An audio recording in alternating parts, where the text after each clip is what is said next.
2026မှာ AI ကိုသုံးပြီးတော့ဥစ္စာရှာနိုင်မှုအတွက်ဒီလိုအခြေခံတွေကနေစပြီးတော့လေ့လာဖို့လိုအပ်ပါတယ် AI ကို0ကနေပြီးတော့လက်တွေ့သုံးချဝင်ငွေရှာနိုင်တဲ့အထိဒီတိုင်းမျှဝေပေးနေပါတယ်အရင်ဗီဒီယိုမှာပြောခဲ့သလိုပဲကျွန်တော်တို့သတိမထားမိခဲ့တဲ့ AI ရဲ့လှုပ်ဆောင်နိုင်စွမ်းတွေအများကြီးရှိပါတယ်ကျွန်တော်တို့ Google မှာစလုံးတစ်လုံးနှလုံးရိုက်လိုက်ပြီဆိုတာနဲ့ကျွန်တော်တို့ရှာခြင်းတဲ့စကားလုံးကိုကြိုးပြီးတော့ခံမှန်းပေးတာမျိုး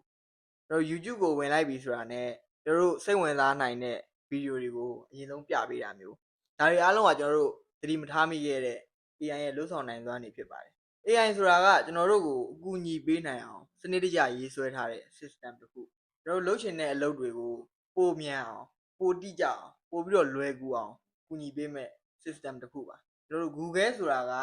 အချက်အလက်တွေရှာဖွေဖို့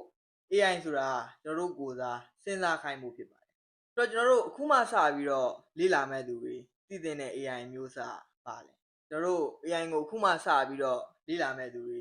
သိတဲ့ AI မျိုးစားကတော့ Test AI ဖြစ်ပါတယ် Test AI ဆိုတာစာသားတွေထုတ်လုပ်ပေးနိုင်တဲ့ AI မျိုးကိုဆိုလိုတာဖြစ်ပါတယ်ဆိုတော့ကျွန်တော်တို့ Test AI ကိုဘယ်လိုနေရာမျိုးတွေမှာအသုံးချလို့ရလဲ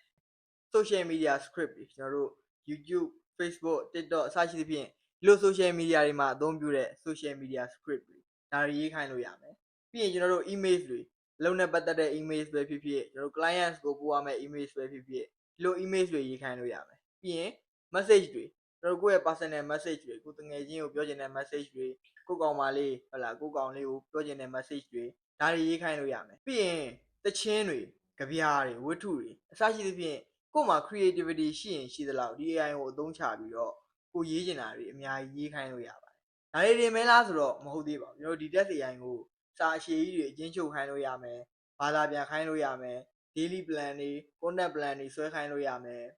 ပြီးရင်ကျွန်တော်တို့အလုပ်နဲ့ပတ်သက်တဲ့ကိုစီးပွားရေးနဲ့ပတ်သက်တဲ့အကြံဉာဏ်တွေတောင်းလို့ရမယ်အစရှိသဖြင့်အများကြီးအသုံးချလို့ရပါတယ်အဲ့တော့နောက်ဗီဒီယိုမှာ AI စီကနေ